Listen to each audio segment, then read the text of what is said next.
Assalamualaikum warahmatullahi wabarakatuh.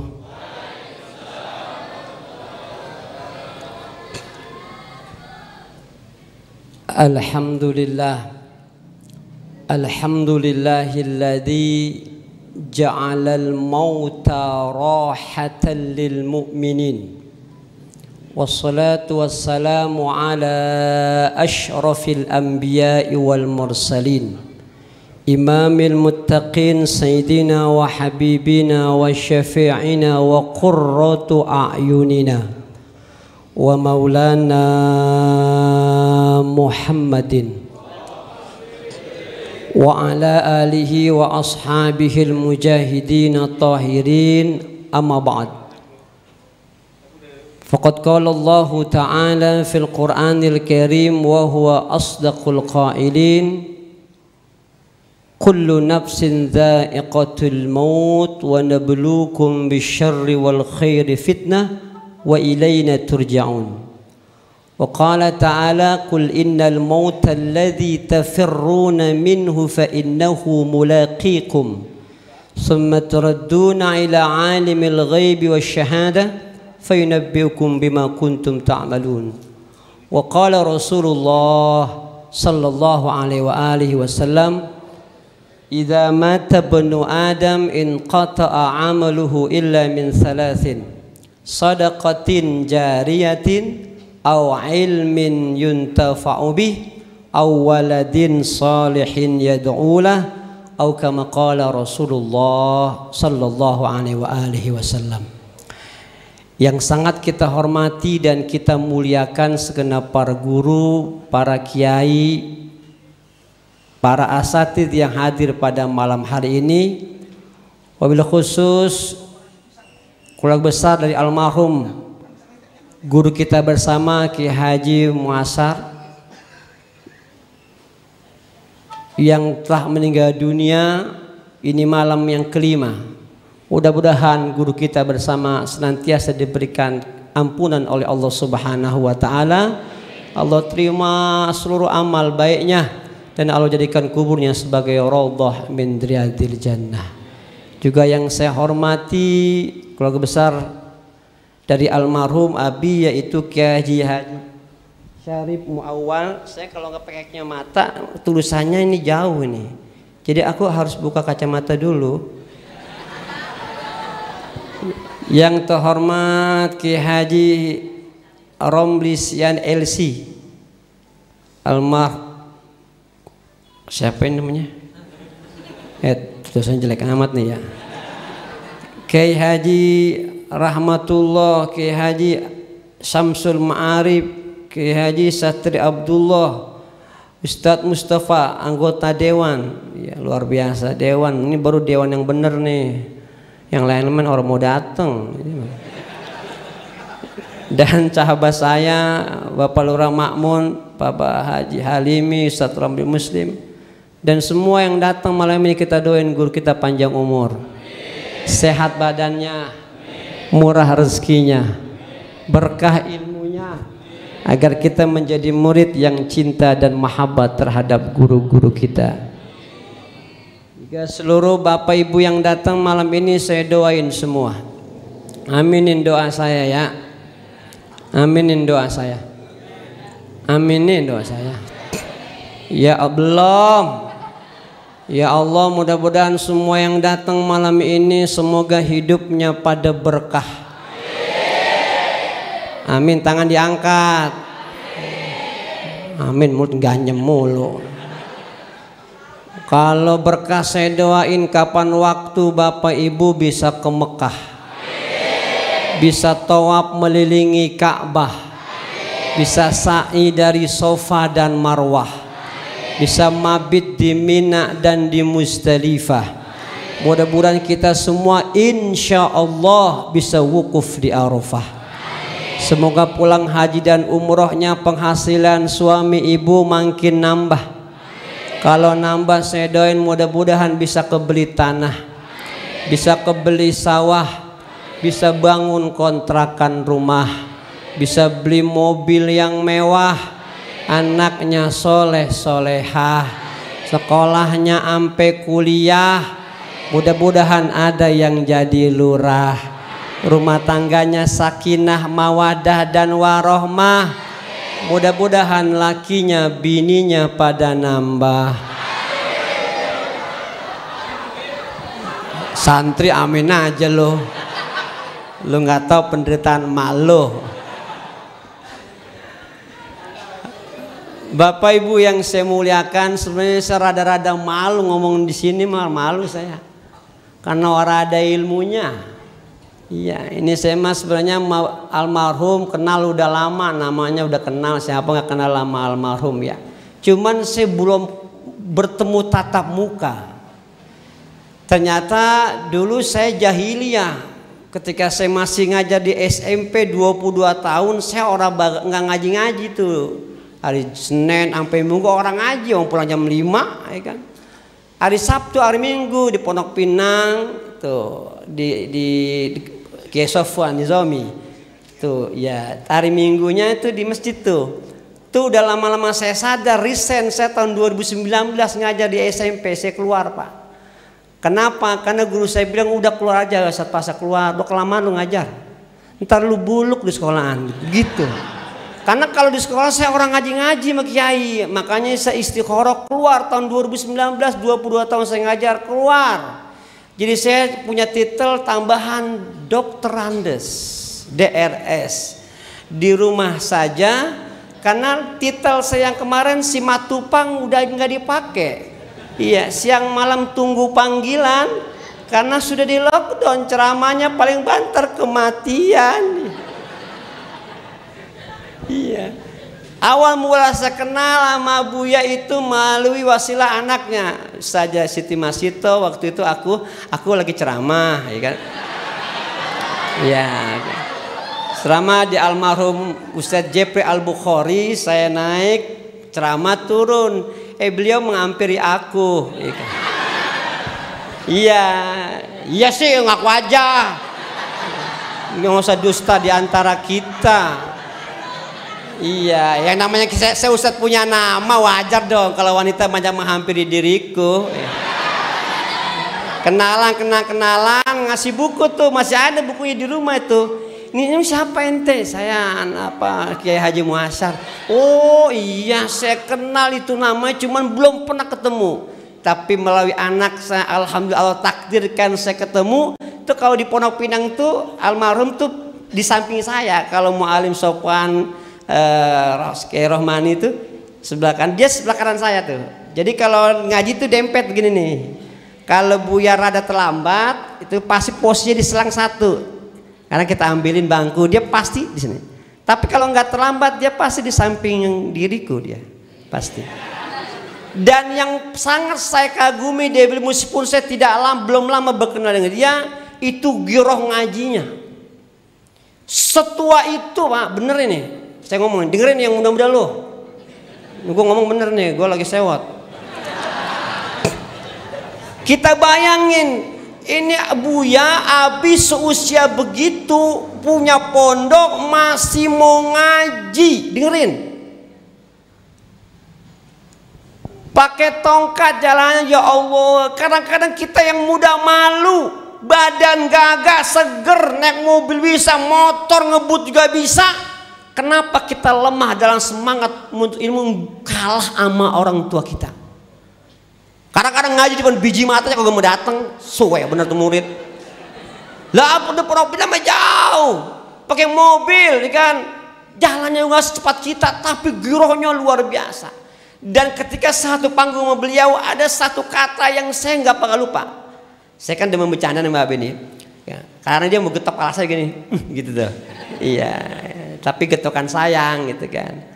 Apa dia bilang? Lu masih muda saat, lu jangan malas-malas ngaji. Itu begitu ngomongnya. Lu masih muda, tapi udah tua, ya kan? Ya dalam hati saya, nggak usah dibilangin juga tahu, bisa begitu. Iya, saya nggak ngomongin saya. Ya, yang dipesan yang muda jangan malas ngaji. Tuh. Beliau yang seusia demikian masih doyan ngaji. Makanya malam ini kita bersyukur. Kenapa bersyukur? Kita bisa kenal orang tua dan guru yang luar biasa girohnya, Saya aja yang baru kenal Pak, tanya Haji Romli mana Arya. Oh ya, yang langsing. Saya belum bertemu langsung, saya nangis ketika Abi meninggal. Kenapa? Karena saya merasakan meskipun nggak lama kenal, tapi nilai kebaikan dan nasihat yang saya terima itu sangat menyentuh hati saya dalam kehidupan. Makanya dalam hidup ini kita hidup di dunia ini bertemu dengan dua hal yang saling berlawanan. Ada suka, ada duka, ada tangis, ada tawa, ada bahagia dan derita. Ada kehidupan, pasti Allah sediakan yang namanya kematian. Maut itu sirrun min asrarillah. Di antara rahasia Allah itu kematian. Kenapa dibilang rahasia? Emang kagak ada yang orang tahu kapan dia bakal mati waktunya. Semua bakal mati, cuman kapan di mananya kita nggak tahu. Karena al-mautu ta'ti baghtatan wal qabru sundukul amal. Kematian itu datangnya tiba-tiba. Kuburan adalah kotak amal kita. Tapi ta'addadul asbab wal mautu wahid. Sebab kematian macam-macam, namanya sebab doang. Tapi al mautu wahid, lepasnya ruh dari jasad manusia. Itu sebab doang. Ada orang yang meninggal sakit banyak. Ada nggak yang sehat mati? Lebih banyak. Itu kapal nyublek orang sehat semua mati. Sebab doang. Ada guru saya di Gandaria, Ustadz Makmun juga, Makmun nih di Gandaria. Itu meninggal lagi khutbah Jumat yang kedua. Dia jatuh meninggal. Ada guru saya di Haji Nawi, itu Kiai Sapi Hamzah, pada maghrib mengajar kitab, habis salat Isya, assalamualaikum, assalamualaikum, les meninggal.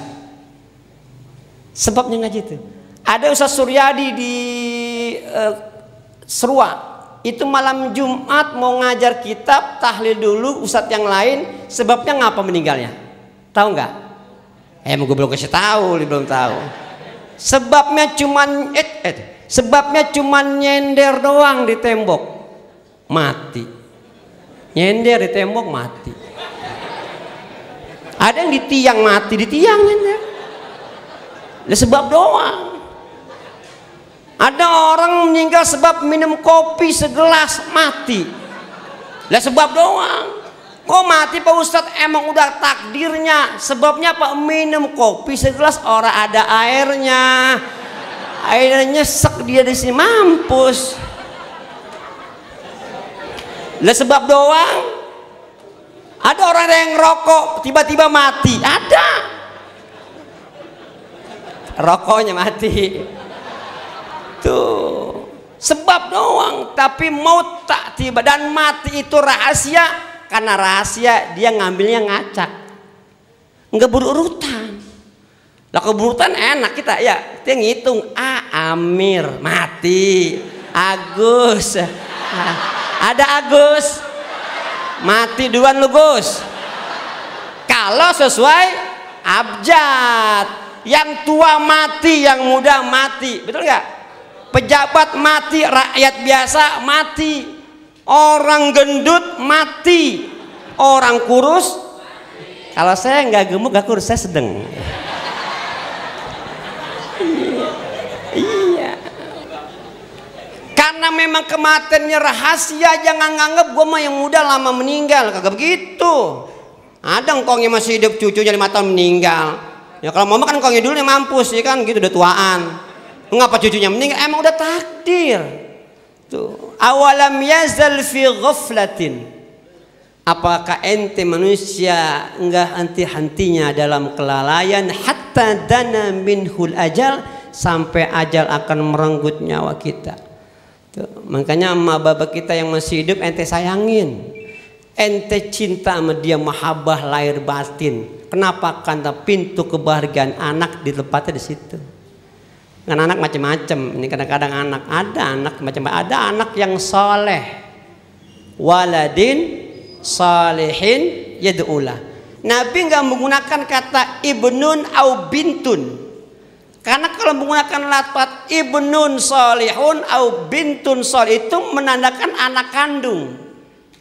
Tapi Nabi luar biasa, wa ma yantiqu anil hawa in huwa illa wahyu, menggunakan lafaz walad dengan makna yang umum, bisa anak kandung, bisa anak asuh, anak didik, anak murid, anak angkat, itu maknanya umum. Lah kita kan bukan anak kandungnya Abi, tapi kita cinta maaf karena kita muridnya. Nggak mungkin murid nggak bakal doain gurunya, ya nggak? Kagak bakal, itu namanya anak juga. Siapa anak soleh? Man barra walidayhi fi hayatihima wa ba'da mautihima. Anak yang soleh itu anak yang ideal. Anak yang lagi emak babanya hidup, dia nyenengin hati emak babanya lagi hidup, sampai emak babanya meninggal dia senengin terus hatinya. Itu anak yang ideal tuh. Kan ini jarang kayak begini nih. Kalau dia nggak duduk lama sama kiai, sama ulama, sama guru di majelis talim, nggak bakal kena bocah yang kayak begini. Bisa begini kenapa? Karena dia dihabiskan waktunya untuk taklim bersama guru-gurunya, maka lembutlah dia punya hatinya. Kalau orang jarang ngaji mah hatinya keras, diambek, marah. Ada orang Kedaung begitu tuh. Ya, tapi pindahan dari Jurang Mangu orangnya katanya. Itu anak yang soleh. Ada anak yang poleh. Ini kebalikan, anak yang selagi emak babanya hidup sampai emak babanya meninggal, orang bisa membagain hati emak babanya, nyakitin mulu. Ini anak yang bakal diinginkan oleh orang tua. Yang kedua, ketiga, anak yang namanya barun. Siapa anak barun? Anak yang barun itu anak lagi emak babanya hidup, kurang pati nyenengin hati emak babanya. Tapi ketika baba emaknya meninggal, dia bertaubat kepada Allah Subhanahu wa taala dan dia habiskan waktu hidupnya untuk selalu mendoakan kedua orang tuanya yang sudah meninggal. Makanya emak baba kita dalam kubur itu seperti orang yang tenggelam di lautan yang sangat luas. Bal mayyitu fi qabrihi illa kal ghariqil mutaghawwis yantadiruna da'watan min ahli. Orang yang meninggal kayak orang tenggelam di lautan yang sangat luas. Orang yang meninggal di lautan yang sangat luas, dia nggak mau meninggal, kekayaan dunia nggak bakal diambil. Ada orang tenggelam di lautan, Mas, nih mau nggak mobil Ferrari? Orang mau. X-Max, mau foto orang gede itu orang mau. Dilempar emas 20 kilo, orang bakal ditanggepin. Sebab kalau ditanggepin bukannya ngambang, nyilem. Dunia seisinya nggak bakal dia mau, mahalnya itu yang namanya usia. Ruh tuh mahal. Tapi dilemparin ban mobil bekas, belum diambil nggak? Belum tentu. Kalau dia belum dikompak, lah kempes kau nyelam juga ya. Kalau yang telelep ya langsing, kalau langsung kan. Yantadiruna da'watan min ahli, dia nungguin dari ahli keluarganya, dari anak, istri, cucu, mantu, nungguin. Bahkan dalam kitab I'anatul Talibin, syarah dari Fathul Mu'in pada juz kedua halaman 162 baris ke-10 di bawah, kira-kira 10 gitu ya. Kira-kira saya bisa belagu bae ngomong nih. Ya, nih di bawah nih saya ada wa warada fil hadis. Inna arwahal mu'minin ta'ti kulla lailatin ila sama'id dunya wa taqifu bihidai abwabiha wa yaquluna bi sautin hazinin alfa marrat. Ya ahli wa ya aqaribi wa ya dhurriyyati ya man sakana buyutana wa yalbisu siyabana wa qatasamu amwalana hal ahadukum minkum yadhkuruna wa yatafakkaru alaina wa nahnu fi sijnin tawil wa hisnin shadid la tabkhulu alaina qabla an tasiru mislana. Ini pada ngerti apa enggak? Gua kata ngerti. Aku artikan ya. Sesungguhnya ruh-ruh orang mukmin dan mukminat tiap malam turun ke langit dunia. Wa taqifu bihidai abwabi, dia berdiri raung pintu rumahnya masing-masing. Wa yaquluna bisautin hazinin alfa marrat. Emak baba kita yang udah meninggal manggilin 1000 kali panggilan dengan suara yang merintih. Ya ahli, wahai keluargaku. Wa ya dzurriyyati, wahai keturunanku. Ya man sakana buyutana, siapa yang menempati rumahku. Wa yalbisu thiyabana, siapa yang udah make pakaianku. Wa qatasamu amwalana, siapa yang udah aku kasihkan harta warisanku. Hal ahadukum minkum yadhkuruna wa yatafakkaru alaina. Adakah anak cucu mantu ingat sama emak sama baba yang udah meninggal, mikirin emak sama baba yang udah meninggal, emak dalam benteng yang kokoh, penjara yang begitu panjang, apa yang diharapkan? La tabkhulu alaina qabla an tasiru mislana. Wahai anak cucu mantu yang masih hidup, jangan pelit kalian kepada kami yang udah meninggal sebelum kalian yang hidup merasakan apa yang kami rasakan dalam kubur. Jadi emak bapak kita nungguin benar doa dari anaknya. Ini malam Jumat bukannya baca Quran, ya kan? Al-Kahfi ke Yasin tahli ngirim orang tua, yang ada perempuan-perempuan begitu sih. Kadang kesel gua kadang-kadang lihat perempuan nonton sinetron, mulu sinetron. Iya, doain bapak emaknya gitu. Ini mah sinetron mulu kadang-kadang. Mas laki kurang sopan, malah laki kurang. Sekarang banyak perempuan pak kagak sopan, kurang sopan, takzim sama suami, lawan mulu, kesel gua kadang-kadang.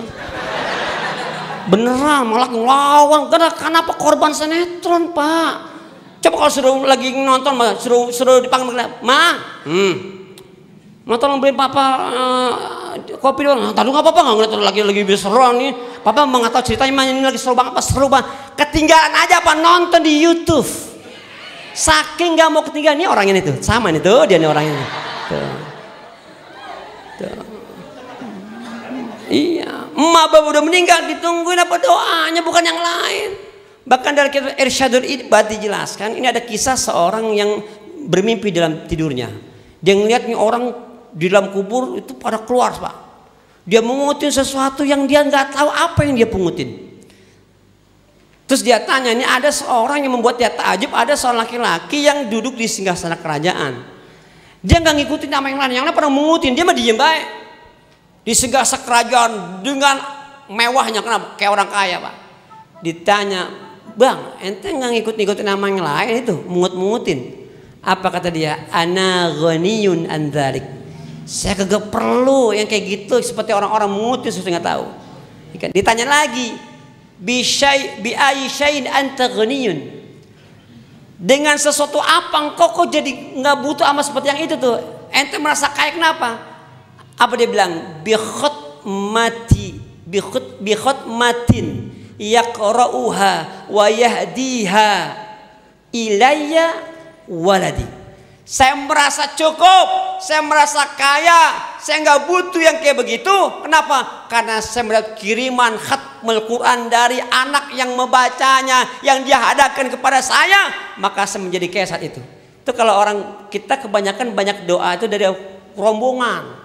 Yumil mu'minin wal mu'minat, itu rombongan namanya itu. Ikan semua orang pada berebutan. Tapi kalau doa dari anaknya, doa dari keluarganya, doa cucu mantunya, nggak akan diserobot sama yang lain. Dia khusus sama orang tua kita. Demi Allah, demi Rasulullah, andai kata Allah buka mata kita bisa tembus ke alam gaib, kita nggak bakal tega pak emak bapak kita disiksa. Apalagi emak nih, adik-adik yang muda-muda di bawah saya 48 tahun, santi-santi sampai ngelawan sama emak ya. Walat hidup kita mah jangan. Emak saya sama kita 70%, bapak cuma 30%. Emang aku mah belain ibu-ibu sih, yang kenyataan.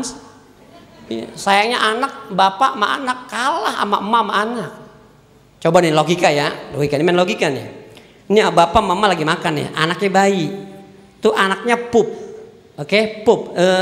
You know pup? Ya itu ya apa sih namanya? Gitu ya. Itu yang maju bersihin kotoran kita waktu bayi, emak apa bapak? Tuh kan ngakuin kan emak. Tuh sekarang lakinya nih bapak kita ngomongin, mah anak lu berak, please deh anak lo, anak kita bang, gitu loh. Iya masa anak lo, ya kan salah ngomongnya mah, dede begitu, emak yang capek maju berhenti tuh makannya, betul nggak? Dibersihin kotoran kita, dipelap lagi, lama-lama kasih dulu mau pakai popok, kan dari bahan karena pampers sekarang ya. Tuh. Rapi bersihin kotor pakai pampers, makannya dilanjutin nggak? Lanjutin nggak? Lanjutin nggak makannya? Lanjutin lah. Cuman jorok itu perempuan. Orang mau cuci tangan dulu. Masa udah asam-asam langsung makan. Tuh. Malam-malam kalau bocah nangis yang bangun emak apa bapak? Yang jujur, jangan pakai dimbae. Bapak kita makan budek ikan kalau tidur mah. Emak yang bangun digendong tuh anaknya dia capek, udah gobios. Anak mama, anak mama, anak mama, anak mama, anak raja mama, dibilang raja. Padahal bapaknya tuh ngojek ikan. Raja mama, raja ganteng raja mama. Bapaknya bangun disautin raja ojek. Tuh ada, makanya luar biasa nih. Ente bisa ngerasain entar kalau punya bini tuh, kalau emak kita ngelahirin Pak 1001 penyakit kumpul jadi satu. Mumpung emak baba masih hidup, senengin hati mereka. Barru abaukum tabarrukum abnukum. Cinta sayang kita sama orang tua kita, nanti kita tua anak kita bakal cinta sama kita. Apa pemahamannya? Kalau hari ini kita nggak perhatian sama emak sama baba kita masih hidup, jangan salahkan kita tua anak kita nggak bakal perhatian sama kita. Kalau hari ini kita pelit sama emak baba kita, jangan salahkan entah kita tua anak kita bakal pelit sama kita. Kalau hari ini kita kurang cinta mahabbahnya sama orang tua, jangan salahkan kita tua, nanti ada banyak anak kita nggak cinta mahabbah sama kita. Kenapa? Kita udah nanamin sesuatu yang nggak bagus dalam hidup dia lagi kita masih muda. Tuh emak cium tangan sama orang tua ya, datangnya masih ada emak kan bapak?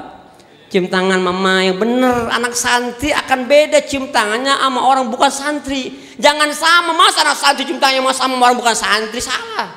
Santri mau cium tangan jangan kayak bocah yang di luar, pakai dicium tangan pakai di pipi. Ya nggak boleh begini ya tong. Nggak ada cium tangan, siapa yang ngajarin di pipi nih? Jangan dijidat.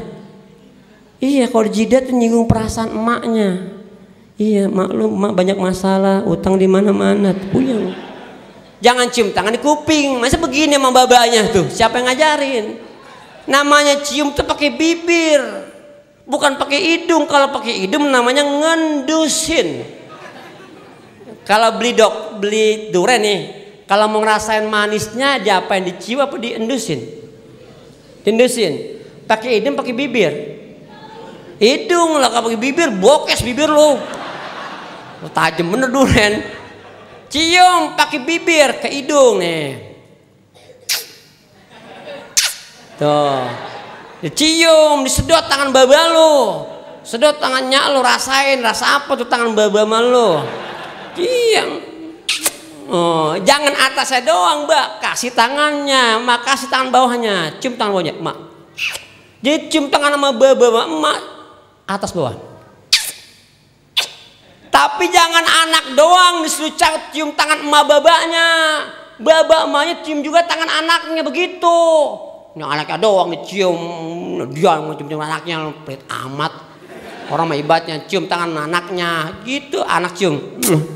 Ambil tangan anaknya cium lagi. Ih begitu, gua kan ustad. Gua kasih tahu nih yang muda-muda, lo punya anak suruh cium tangannya. Ambil tangannya. Kalau dia dicium tangannya sama emak babanya, maka bertambah berkah tuh anak, mumpung orang tua masih hidup. Tuh gitu, lu kadang ngajinya kagak jelas sih. Bocah sekarang mau kesel gua, kadang-kadang mana bocah sekarang lagunya tengil banget gitu. Kuliah baru semester 3 aja mau pernah ngelawan. Kadang nggak masuk akal anak sekarang, bener gue bingung. Ngajinya salah dia. Iya salah ngajinya. Ngaji itu harus musyafaah ketemu guru. Meskipun di YouTube juga boleh, tapi kalau ibadah yang afdal itu harus musyafaah, bertemu langsung sama guru. Kalau nggak bertemu ribet. Ngomong doa dia pakai logika. Kalau yang gaib nggak bisa dilogikakan, Bapak Ibu, nggak bisa. Doakan yang gaib, mana bisa dilogikakan. Pak Ustadz, saya mengirim doa sama bapak saya udah meninggal.